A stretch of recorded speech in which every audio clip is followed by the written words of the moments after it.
empty nest, too personal best. Let's fly, Mom, fly.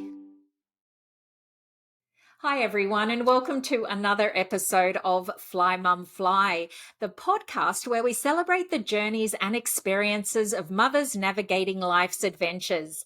Today, we have a special guest, Barbara Tien, whose story and expertise can benefit empty nest mums and midlife women in two significant ways. Firstly, she has a thriving online community dedicated to families who seek to share their stories in the digital realm. Secondly, our guest's personal story is both inspiring and relatable as she experienced a newfound liberation to pursue her dreams after her two daughters had grown. Barbara, welcome to the podcast. Thank you so much. It's a pleasure to be here. Thank you. And I hope I pronounced your last name correctly. That's perfectly fine. Tien, just like the two letters. Oh, I like that. Where does that come from? It's Chinese. My husband's family. Perfect. So that leads us into you have two daughters. Before you share your empty nest entry journey, tell us about your daughters' names and do they have any Chinese meanings or heritage, or are they just good old American names? It's interesting you put that because it's funny. I think in many ways, when we begin with the name of a child, we are bringing to them so many different things of our own as parents, expectations for them, hopes and dreams, and then the legacy as well. So in our case, both our daughters have names that would be familiar to anybody in any English-speaking environment. But they also have Chinese middle names, full Chinese names, which are their names from the perspective of our Chinese family.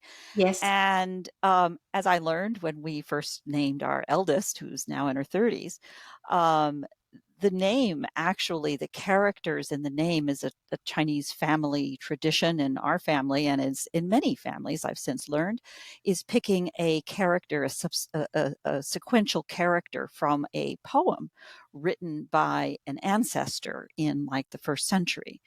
And each subsequent generation takes the next character. So it's the first of two characters, two or sometimes three characters in a name. So each of our daughters are designated by their generation name of the Tien family. And so they're like the 20th generation or 21st generation of this long line. And it's suddenly transformative, isn't it? In terms of how you look at your role. I mean, everyone has a pedigree. We're human beings. We have parents. And it's just a question of whether you know that history and know why it mattered, know what your ancestors went through and why it mattered. And sometimes they were successes and sometimes they weren't. Sometimes they were struggles, and that's all something you can learn from. I think it gave me goosebumps when you said that, because your daughters have a connection to their past. Exactly. And that's really profound, actually. It's not just, oh, this person lived then and this is her name or his name and that's all we know. You actually have that link through those letters. So that's quite incredible. Exactly. I did not know that about the Chinese culture. Yeah. Well, and when you scratch the surface on almost every culture in the world, that we can understand, I would bet probably every single one of them in one form or another, has a way to respect the generations that preceded, because it's frankly healthy for the human species. Yes. And it has a way of passing down. And I think so often we generalize things to our own familiar culture anywhere and don't bother looking beyond that. My own family has a set of like 6 names that get repeated over and over again. And in the time that I've had now, I start to realize why. Who was it that was a big deal that got to be named, Elizabeth? So we have Elizabeths and Betsy's and Lizzie's. And, Yeah. I was and then I lucky. come along and I couldn't find any Barbaras. Well, it's nice to be unique. It's nice to be unique. Yeah. I'm fortunate enough that my grandmother was very much into researching our family history, and she wrote a lot about when the family came out to Australia. On my father's side, they were free settlers. On my mother's side, they weren't free settlers. They were sent out. One of them probably stole a loaf of bread or something like that way back when. They really just wanted to populate Australia. So even if you were starving and you took a loaf of bread, you were sent out to Australia. But it's Yeah. fascinating. It's fascinating seeing who they are, where they've come from, and getting a glimpse of what they were about. And this is such a great segue into what you're doing now, because I put a post on my Facebook profile the other day. A lot of people say I post a lot on Facebook, and it's almost done in a cynical way. Why do you do that? But what they don't know, so this is what I explained, and I think it was enlightening for some people. It's like, sorry, I'm not doing it for you. I'm doing it so my grandkids and my great grandkids can really see, warts and all, the bumbling, awkward, self deprecating, sometimes funny, sometimes totally weird woman that came before us, and not just the pretty things, but the things that were hard, or her awkward dance moves and that sort of thing. Because I seem to have this longing for those who I never met. And it sits with me, and I'm not entirely sure. I think now, because I've lost both my parents, Mhm. I think it's just a longing for, and because the world is changing so much, I do have a longing for what's past. So that's why I post so much on Facebook. And we will go back to talking about your empty nest journey, but I think this provides a wonderful segue into what you're doing now to help families make digital memories. If you can shed light on this. Yeah. Well, you've just captured it perfectly, actually. You know, that desire to, you have, through your professional experience, developed a comfort level with the tools at hand. You talked about Mhm. them as Facebook, and I will wager a lot of experience in a lot of the media creation tools Yeah. to just put stuff in. And that makes it nothing to just put it together, because you're focused on the emotion, you're Yeah. focused on the expression. That is digital storytelling in a media, in a linear media typically, but also sometimes not, in various interactive kinds of media as well. And what we've discovered is, in my experience, my previous company, Ponga.com, realized that there was this burning need to tell those stories. I'm really touched at how you described it in terms of not only your experience in Australia, which I would wager is a lot to very comparable in many ways from a historical perspective to the United States, in Mhm. the sense that you have a frontier, you have people, not homesteading and creating these experiences in these large open spaces, and then indigenous populations as well. Yeah. Um, and then you have this historical connection back to a place very, very far away. You talked about it being a point where you lost both of your parents, and looking back at that kind of connection, I think that's actually as key a milestone as the empty nest moment. And Mm. what we find is the empty nest moment suddenly gives this time to say, wait a minute, I'm not done yet. I've got other things I need to do.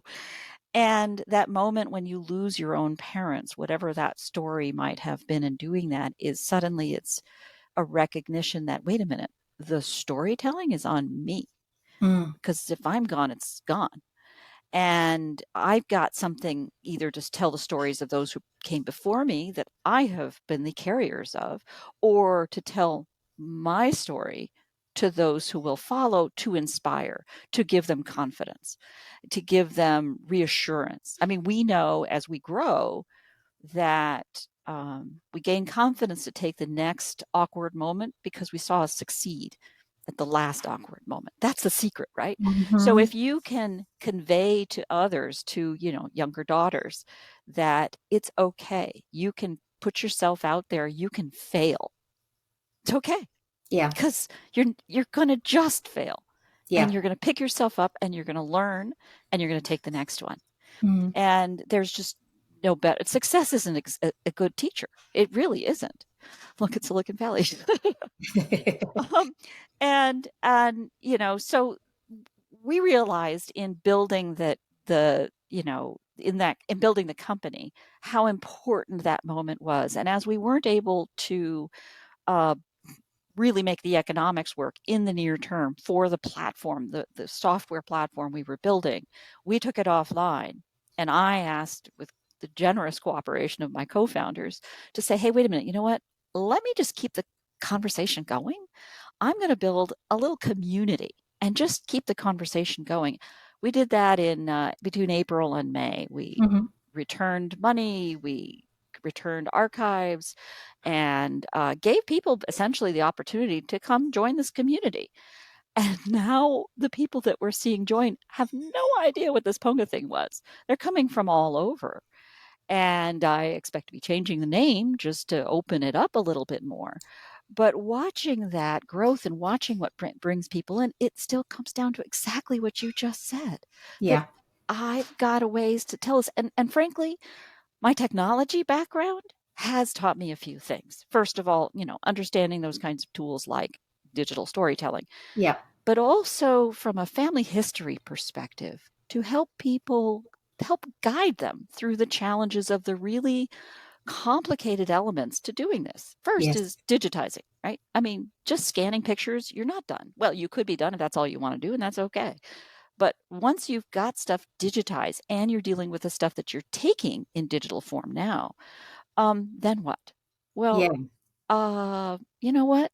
Storytelling. You're doing that. You're doing exactly that in the ways that you're communicating these things.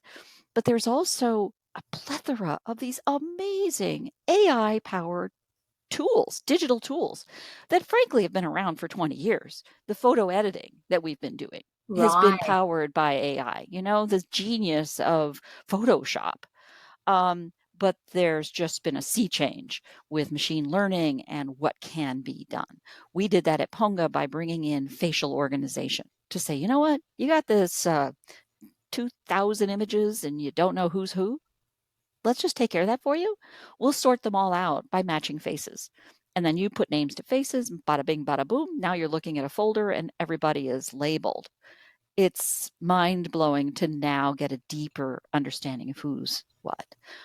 We lost that software. So I had to go do my own stuff all over again with whatever else is out there in the market. So I went through and have studied that. And we talk about a lot of that. That's my talk later this week. Mm-hmm. And then there's storytelling. Once you can really know who's in there and get that kind of background, how do you tell those stories? Well, there's 1,000 ways to do that today that never existed before. Sure, let me record a video. Sure, let me do a PowerPoint. But you can also, bring in a talking head to do the storytelling for you, do a voiceover in some very cool Australian accent. You can bring in sound effects, all these kinds of things. The tools are out there. Where and how and what do you do with them? But once you've done all of that, forgive me, but is Facebook the best place to put that? For just the question you raised. Sure, it accomplishes a key objective, but looking at things from a longer perspective and a larger curve of family history, there are some stories you tell in a living room that aren't the same that you would tell in the town square. It's so And true. Facebook is fundamentally a very public space, even Yes. if it's a closed group. And having control over who is in the room is really, really important. Mm-hmm. And yeah, scenes of Hamilton come to mind, but who was in the room is really, really important. And Yeah. I think that's where we have to have the conversations that we need to as a family.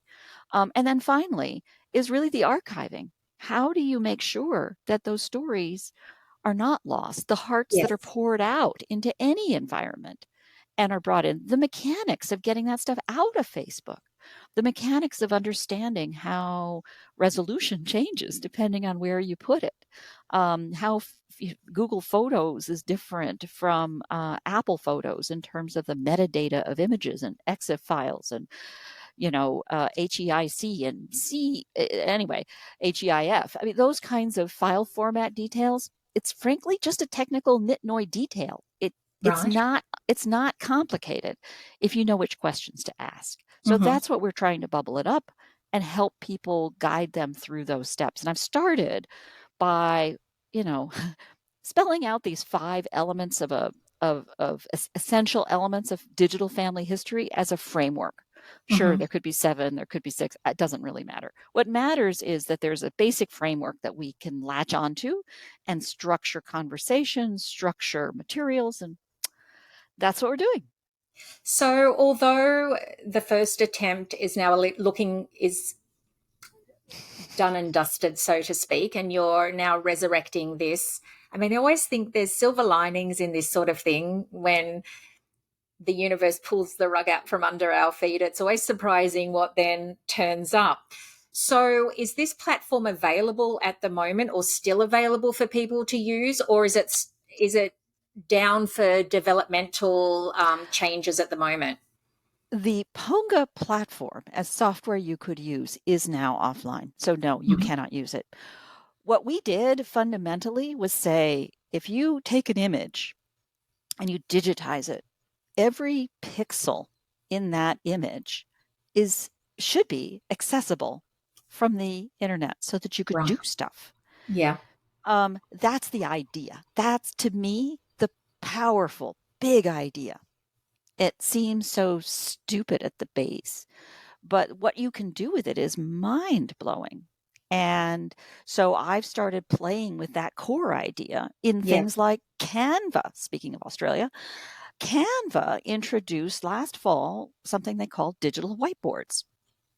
Lots of people had digital whiteboards before, Yeah. but they're targeting it, like the rest of the Canva platform, to consumers Right. and small businesses and people who want blah, blah, blah.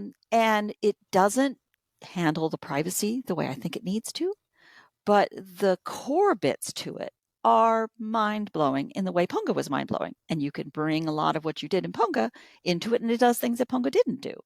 So I've started exploring that. Those are the edges that I'm exploring and pursuing. And you can see all of that at our post Ponga community, postponga.com. And you can absolutely play with that now. It's not even a platform. And the cool thing is, I don't have to pitch anybody's business. I don't even have to be nice about what features people do and don't have. I like to be Yeah. nice. But from my perspective, growing a community together, we can influence the software developers to do things that address this part of the market. Because I think that's what we're doing. We're highlighting what's needed. Yeah. And frankly, I've built a career in product management. I know what it's like on the other side. Yeah. So I look forward to helping grow that. And you learn in as an entrepreneur and as a product developer that if you think of something, it probably exists or somebody probably tried it. So you got to go look on the internet and find it. And there are some close approximations. There are things that have bits of it that are getting there. So, we get to celebrate them all. And there's some wonderful new ones that have started to come up. There's a new one out of the UK called weare.xyz, which is essentially building an entirely private, it's like a website, Yeah. entirely private. And you can put anything you want in there as far as your family tree, for example, and then invite people only to portions of it that are, about them. And you can be telling those stories there Yes. just for them. So in that sense, for what you were doing with posting things, Yeah. you may do things professionally because Yeah. obviously you do and you have a message to say there. Yeah. But for things that you want to be sharing just with your family, it might be a really lovely platform for that. Yeah. They That's don't so do any of the true. facial organization. They don't do those kinds of things because, hey, you got to get a business done. And that's the other side of this, which is the pieces. We didn't do any family trees because we had to get things done. You pick pieces of it. And I think at the end of the day, just like everything that we do, we don't do it on one platform anyway. We That's do true. it on lots We're of different pieces. everywhere. Everywhere. Exactly. Yeah. And so what are the pieces that are just not there in the market? And what are pieces that are making us be the product as far as advertising or data collection, things like that? You're right with Facebook, because I often thought, well, I'm going to all this trouble to share the real and the authentic, but what happens if Facebook is not around one day? Where is everything Yeah. going to go? Right. Right. And the failure condition there, quite frankly, is at this point probably not likely that Facebook disappears. but that the or even grumbling that you're giving Facebook your data, that kind of thing. Even if you leave all of that aside, I have one of our members at Ponga told us a story about how she was the organizer of a private Facebook group around her family line, her historical family line, in a small town in eastern Canada, Nova Scotia, or something. And they had these wonderful families, all of whom were descendants of the same small number of families in this area. She was the administrator for a Facebook group, and there's Yeah. all kinds of wonderful stories that were told and retold about all of this. Wonderful joy. Then, for a joke, for a birthday or something, she posted a baby picture of herself buck naked. Yeah. Facebook saw that and said, "Oh no," and locked Mm-hmm. her account. Oh God. So, since she was the only administrator for that group, the group was Oh, offline too. oh So, no. not only was the group offline, but it took her like 3 months or more to get Facebook to reinstate her account. And when they did, that whole group had been disbanded and closed, and all the pictures gone. Everything was Oh gone. no, what a shame. So, I mean, it's the fundamental of trusting something to somebody else. So when we Yes. talk about archiving, it's Yeah. not don't do it. And I'm a big believer in the cloud, a big believer in the cloud. You don't have to worry that the cloud isn't backed up for Yeah. the most part with your stuff. But um thinking about the longer term and what are the ways to back stuff up? What are the ways to ensure it's going to still be there? And at the end of the day, in my view, at least, there's principles like 3-2-1 of where different archives are kept and things like that, which is fine. But in a complicated world like ours, I think the lots of stuff everywhere is a good strategy as long as there's structure to Yeah. how it's done. So you know where things are. And it's kind of a belts and suspenders, which is sort of my practice. And I'm cleaning up my own photos, quite frankly. Everything was a mess because I was doing all the stuff for everybody else. And now I'm like, hey, it's my Yes. turn.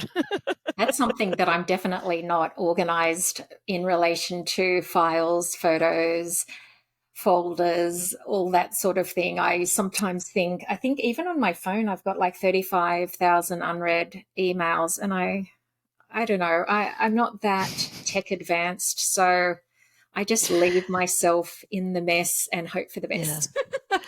There are professionals for that. There Oh, is a whole community of people who are photo organizers, professional photo organizers, even digital live organizers. wow. And just like you can get somebody to come and declutter your house, Yeah.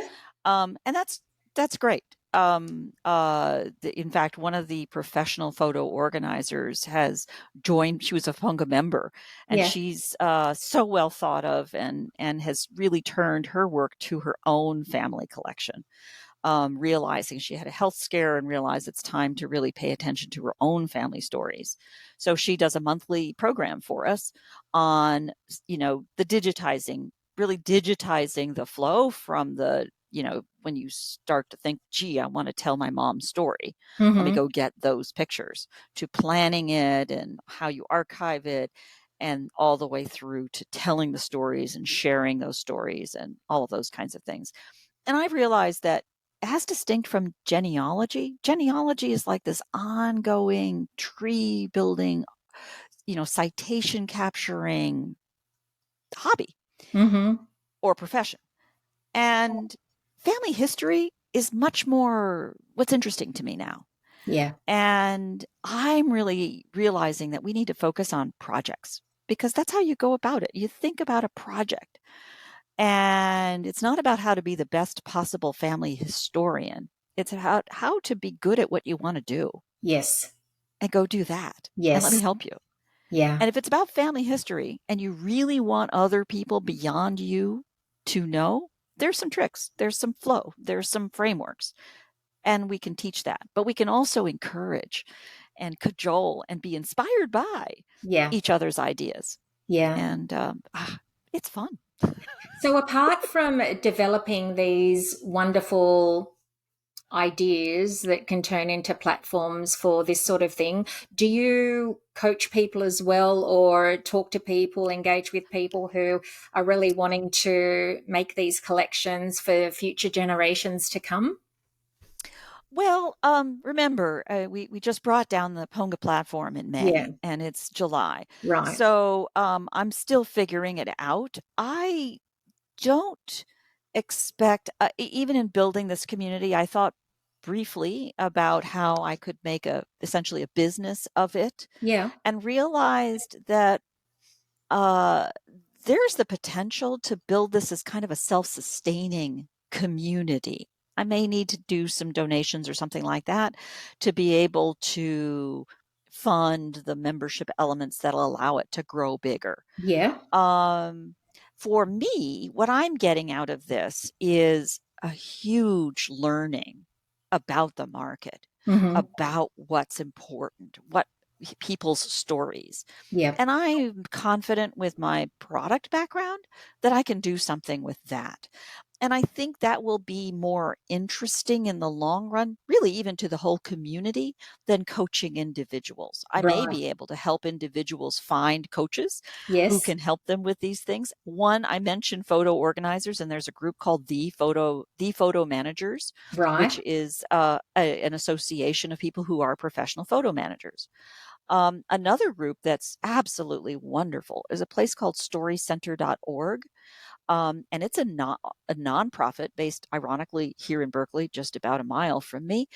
And I'd never heard of them for 2 years.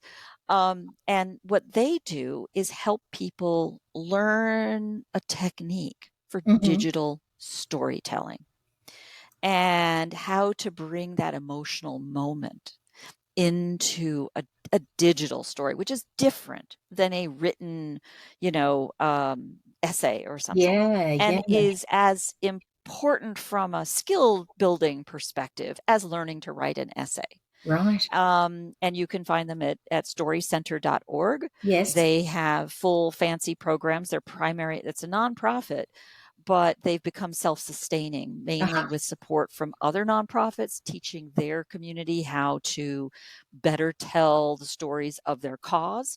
But also they have a public workshops that they do for ordinary people that just sign up online, that are delivered online. And they were gracious enough to bring me in on one of their programs this spring, just ironically at a time that was, we were closing Ponga down, and Yeah. these Yeah. kinds of things. One of the things that I found so compelling in that process, ironically, was the idea, you learn growing up somewhere along the way that, is it your story to tell, right? Mm-hmm. It, Mm-hmm. that when it isn't, it's gossip. Yeah. Yeah. But is it your story to tell? Yeah. But another one was, is are are you ready to tell that story? Mm-hmm. And especially, like you, I've lost both my parents, Mm-hmm. and I lost both of them within 6 months of each other last year. It Oh, was a very wow. difficult, Yes. and I'm I sorry. realized, thank you. I realized in putting it, all of this comes together in a moment, right? And you're like, quick, pick a topic. Yeah. Like, in a sense, that's the topic I have to talk about, but I can't. And you beat yourself up for not being able to for about 30 seconds before Mm-hmm. you learn it's okay. It's okay. It's a third rail right now. Mm-hmm. It's too sensitive. You need some distance. You need some processing time. And that's okay. And it's like so many things, learning that that's okay. That's Mm-hmm. part of what we do in storytelling is process. And Yeah. that's why I think it's such a vital thing. And having gone through this year, I'm better prepared for it than ever. Yeah, I totally To get do with that. the storytelling. So I became an empty nester in November 21, and 5 months later my dad passed away. And it was in the last year or so that I wrote the book, The Post Nest Plan, and it was so cathartic for me to not only write it, but to take my focus away from my own grief and decide that if I'm going to help myself, I'm going to help other women as well. And I had been assisting women in transition for about 15 years. And when I moved over to the US, I'd put that business aside because there was so much going on here. It was a whole new adventure. But I knew after Dad died and after Lucy left, like you, there was a double whammy of grief, so hard and so challenging.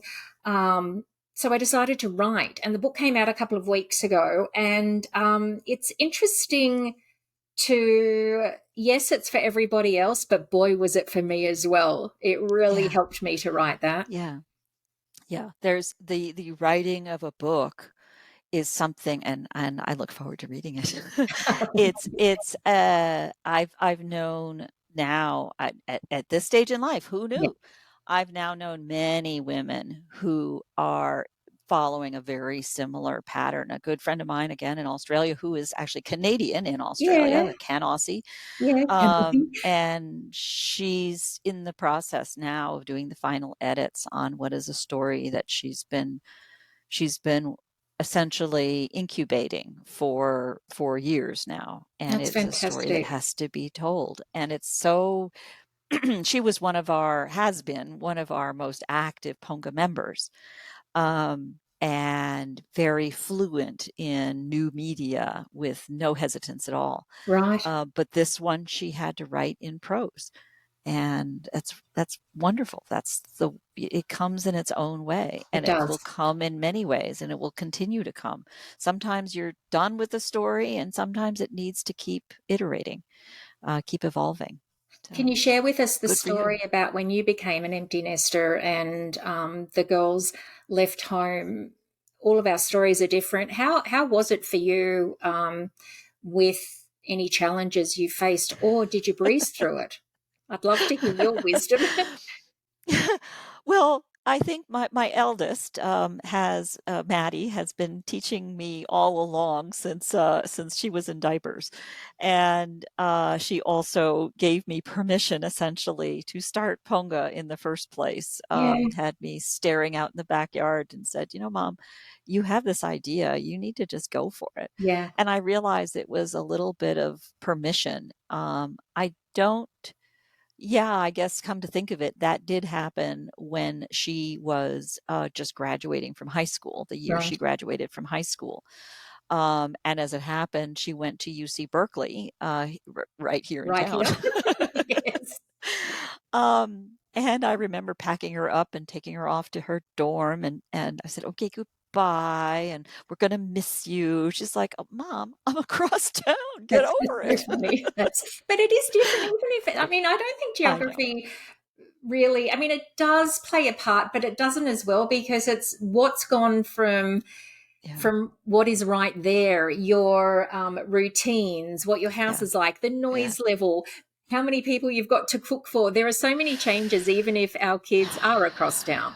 Yeah, I think for us, and since then both have graduated, gone essentially away to college and come back and lived with us for various periods of Yeah. time.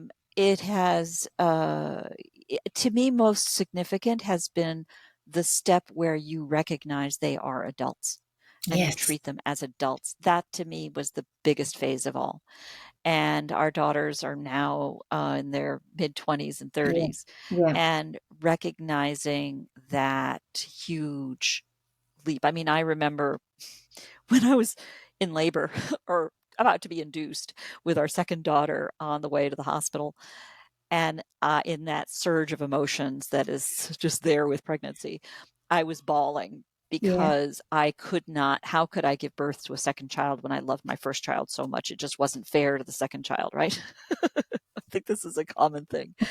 Um, and I realized what got me through that was to realize that I wasn't always going to be here, and to know Mm. that she Mm. would have a sister. She would have someone always there with her. And, these are the emotions of family. Mm. This is what brings us together, whether it's the joy of such a wonderful relationship or the trauma that it isn't such a wonderful relationship. These are the magnetic poles. And, the logistics of groceries and the changes in noise levels in the house. Maybe it's because we just do live in a very metropolitan area. I have had family parading in and out of here for years, and I Right. was caring for my mom. Okay. So through all of that, from the time, actually the same year that both graduated from college and high school, is that right? Yeah, college and high school. My mom moved here to be with us, and we put her in a care home just a Right. mile from our house. Yes. So that same year, essentially, I just flipped and turned to daily visits with her, and all of those kinds of things. Then I had all family members visiting and staying with us. So bedrooms were you know pretty. There's one room we call the guest room, but Yes. it's still You had a is the lot to kids have flipped focus rooms. on. If you Well, had, it's to draw from. that's true. That's true. Before we go, if you had one bit of advice that you would give to an empty nest mum based on your own experiences and your own thoughts, what might that be? Don't stop. Follow your dreams. Yeah. You know, it's that simple. And finding out what your dream is really hard for many women because you haven't allowed yourself to have that dream. Mm-hmm. And, my dream is my kids. My dream is their success. But as kids become adults, they need you to step back. They need you to not hover. And, they can show their love in helping you fly. And I think that I love the metaphor of flying. Another friend of mine has a book she's written on being the pilot of your own life, Love it. of stepping into it. This is Terry Mead. And she has, I don't think the podcast is currently live, but she has had an ongoing blog post. She's on Medium and many other places. She's an investor in Silicon Valley and very, very well established, very, very Okay. well respected in a variety of fields. And she turned to really this midlife step of you're in charge. Always have been, always will be. Yeah. And now it's everybody needs you to take that. And I felt what even my failures as a business helped show my daughters that you can go for it.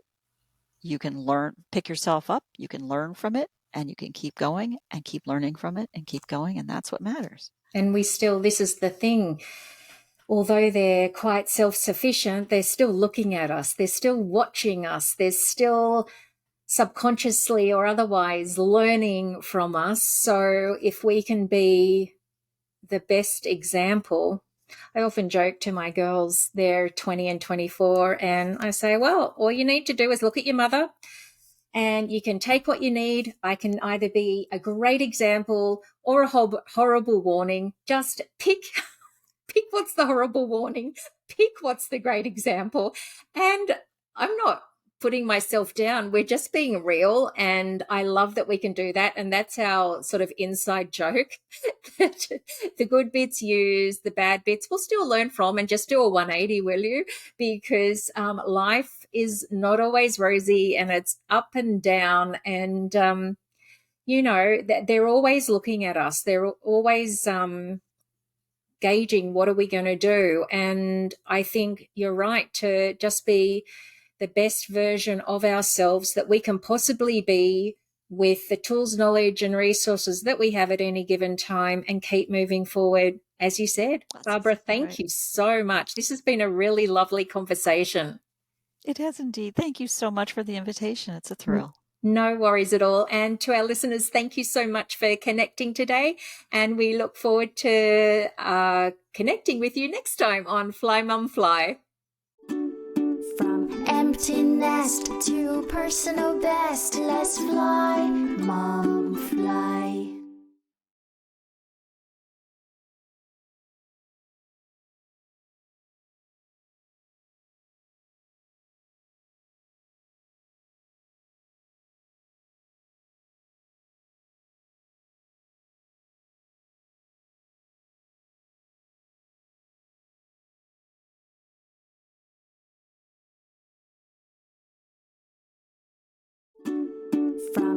empty nest, too personal best. Let's fly, Mom, fly.